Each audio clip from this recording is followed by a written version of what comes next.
네, 2022년 9월 7일 이정훈입니다. 본인은 포항 수해 현장을 방문했는데 부인은 검찰에 출두했습니다.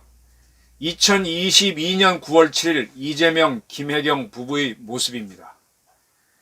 그 전날인 6일은 검찰이 압수수색을 했습니다. 경기도를 상대로. 쌍방울이 관련된 사건 때문입니다. 쌍방울이 딸랑딸랑 하는데 이재명 민주당 대표는 태연자약하게 부인이 검찰에 출석한다는 건 다 알고 있음에도 포항에 내려가서 수재 현장을 방문하고 200만 원 이상의 등의 피해 보상금을 줘야 된다. 그런 정치를 하고 왔습니다.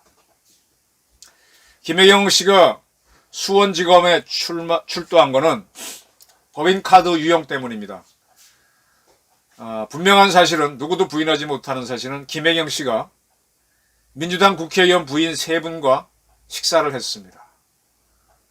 그리고 그 3분의 밥값 26,000원짜리 곱하기 셋 3618, 321, 326 78,000원을 자신의 카드도 아니고 경기도청 법인카드로 결제했습니다. 또 뭐 기타 또 약간 더 결제를 했죠. 이게 선거법 위반에 걸리는 거죠. 여러 가지로 걸리는데 김혜경 씨는 나는 몰랐다. 뭐 그렇게 설명한 걸로 알고 있습니다. 네. 상당히 이거는 선거법 관련해서 중요한 문제인데 기부행위 금지 위반이기 때문에 이게 유죄가 나오면은 이재명 씨는 모든 걸 잃을 수 있습니다. 근데 태연자약하게 당대표 자격으로 포항을 방문했습니다. 그것만이 아닙니다. 하루 전날인 6일 수원지검 형사 6부, 수원지검이 많이 움직이네요. 경기도가 남도하고 북도로 앞으로 이제 나눌 준비를 하는데, 그래서 경기도청 북부청사가 의정부에 있습니다. 거기에 평화협력국이라고 하는 데가 있어요. 난 참 이런 국을 만들어 놓은 거 보면 좀 화가 나는데, 이 경기도나 뭐 서울이나 이런 거는 지방자치단체잖아요. 이 국가단체가 아닌 지방자치단체는 외교라는 게 기본적으로 없지 않습니까? 그죠? 외교는 국가가 하는 거잖아요. 국가하고 지방자치단체가 헷갈리면 안 됩니다. 그리고 외교보다 더 예민한 게 적하고 상대하는 적국과의 문제. 이건 안보 문제이기 때문에 외교를 다루는 외교부가 아닌 국방부나 국정원 등이 여기엔 참여를 합니다. 참 전문적으로 맡고 있습니다. 근데 진짜 제가 일개라 그랬게 일개 지방자치단체에 불과한 경기도가 무슨 북한하고 뭘 하겠다고 평화협력국을 만들고 북한을 상대하는 평화부지사직을 신설을 하면서 운영을 합니까? 응? 아니 도민들이 그런 거 하라고 뽑아줬습니까? 어쨌든 경기도청 북부청사에 평화협력국이 있고 이 평화협력국은 북한에도 아시아태평양 뭐 어쩌고 하는 거 송영회가 이끌던 게 있는데 우리 쪽에도 그런 기관이 있죠. 거기를 통해서 북한과 어떻게 해보겠다고 지금까지 껄떡대 왔죠. 네. 그것을 압수수색했고 또 수원 영통에는 경기도청이 있죠. 남부청사라고 하는데 거기에 소통협치국 이것도 이제 북한하고 관련된 그런 역할을 하겠죠. 그 다음에 경제부 지사실, 경제부지사실. 이 평화부지사는 그 후에 없어졌습니다. 그래서 이제 경제부지사로 통합됐기 때문에 거기를 수색을 했답니다. 그러면 이 평화부지사를 누가 했느냐? 이화영 씨가 했어요. 이화영 씨는 그 후에 킨텍스 대표가 됐습니다. 일산에 가면 킨텍스라고 큰 전시관이 있죠. 서울에는 저기 뭡니까? 아셈 쪽에 큰 전시장이 있는데 킨텍스가 이게 굉장히 돈을 잘 법니다. 여기에 평화부지사나 지낸 이화영 씨를 사정으로 보내놨는데 그 이화영 씨 관련 사무실도 킨텍스 사장실도 그리고 그의 집도 압수수색했답니다. 이유는 뭐냐? 2018년 11월 경기도와 아태협이 아시아태평양의 평화 번영을 위한 국제대회 라는 대북 행사를 열었는데 그 비용을 상당 부분 쌍방울, 주식회사 쌍방울이 부담했다는 의혹과 관련된 겁니다. 이 행사를 할 때 경기도 평화부지사는 이화영 씨였죠. 이화영 씨는 이재명의 오른팔입니다. 그리고 이제 이 이화영 씨는 독특한 게 원래 17대 국회의원이었죠. 지금 민주당의 정신인 열린우리당. 그리고 이제 이분은 그 시절에 쌍방울 사회이사를 했습니다. 그리고 2018년에 이재명 씨가 경기도 지사가 당선되자 사회이사를 사임하고 이제 경기도로 들어가서 평화부지사를 합니다.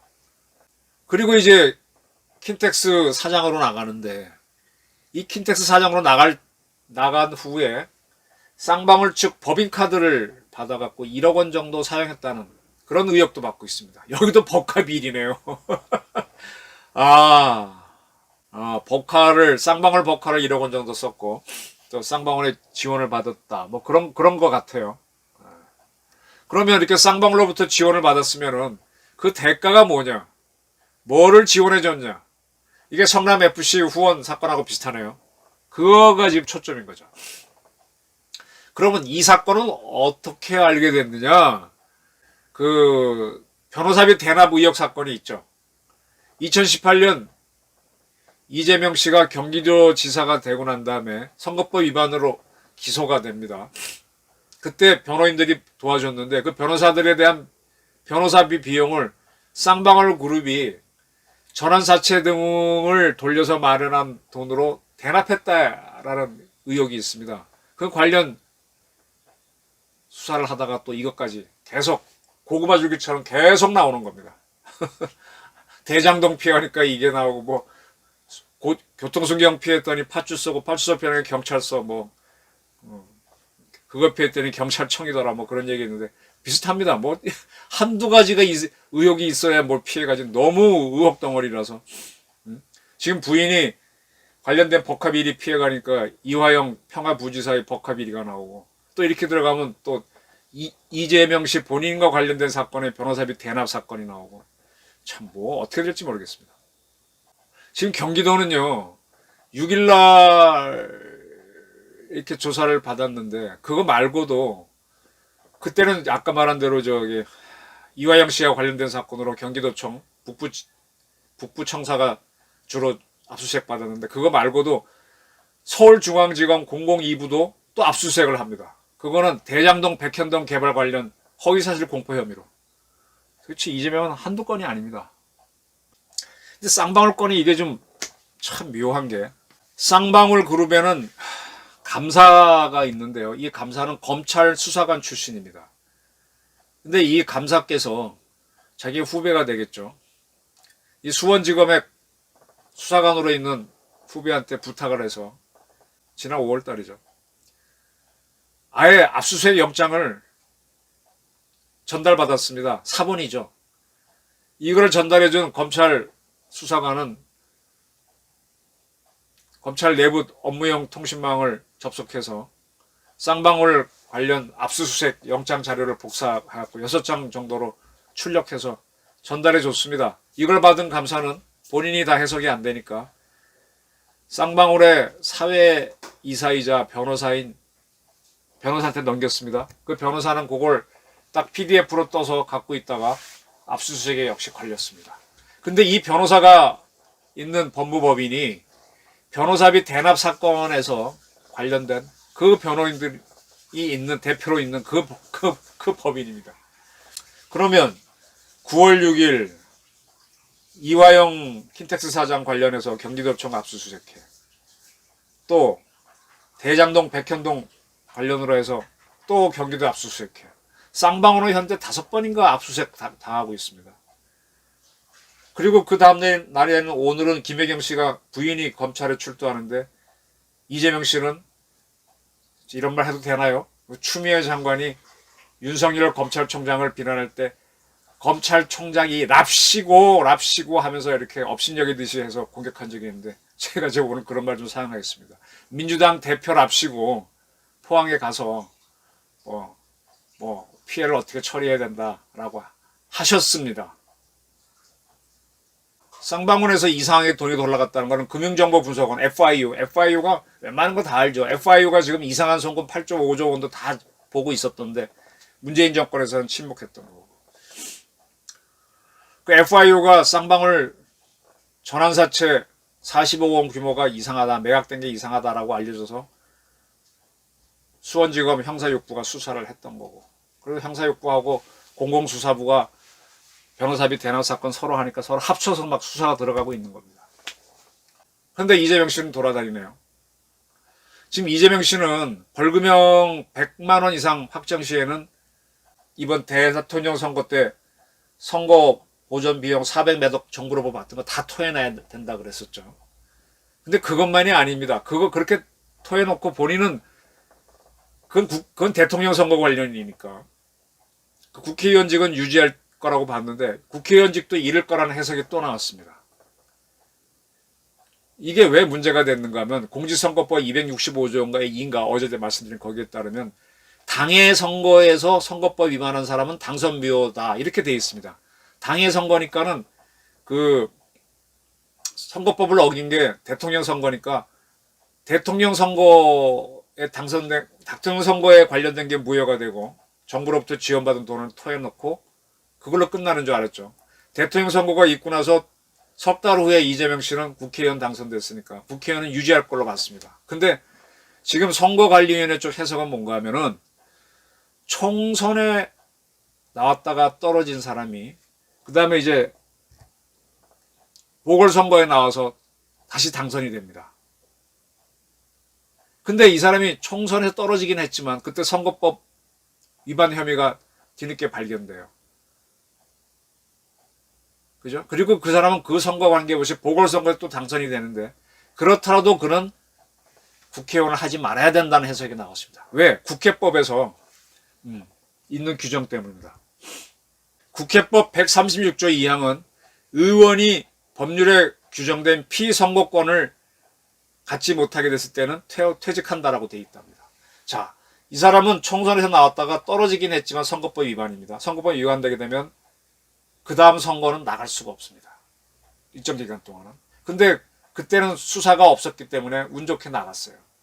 보궐선거에 당선됐습니다. 나중에 보니까 앞에 선거가 때 위반한 사실이 드러났기 때문에 보궐선거에 나갈 자격이 없는 거죠. 따라서 보궐선거로 당선된 것 자체가 무효다라는 게 국회법의 규정입니다. 이것대로라면 이재명 씨는 대통령 선거와 관련해서 100만 원 이상 형을 받으면은 당은 400몇억 원을 정부 받은 돈을 토해내야 되고 당사가 300억약을 팔아서 토해내야 되고 이재명 씨는 뭐 선거권을 제약받는데 그러면 그 사람은 이재명 씨는 석 달 후에 있었던 보궐선거에 나갈 수가 없는 거였어요. 근데 나가버렸거든. 당선이 되긴 했지만 원래 자격이 없기 때문에 국회의원도 날리는 겁니다.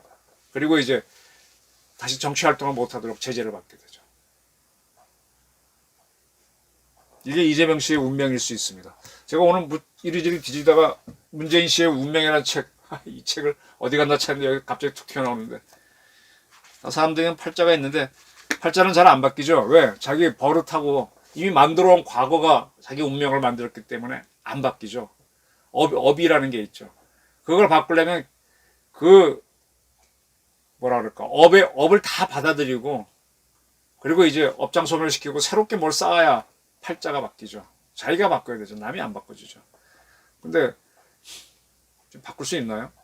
지금 쌍방울 사건 관련 뭐 대장동 이거 백현동 또 어디에 위례 다 뭐 거기도 위태 쌍방울도 딸랑딸랑 거리는데 이렇게 태연자약한 게 이게 이상한 거죠. 내복 사비인 것밖에 없다고 했는데 과연 그런지 이화영 씨가 킨텍스로 간 거 쭉 그것도 이상하다 보고 있었는데 하나씩 터져나오고 있습니다. 자, 이재명 게이트 어디까지 갈지 어디까지 밝혀질지 지켜보기로 하시죠. 경청해 주셔서 감사합니다.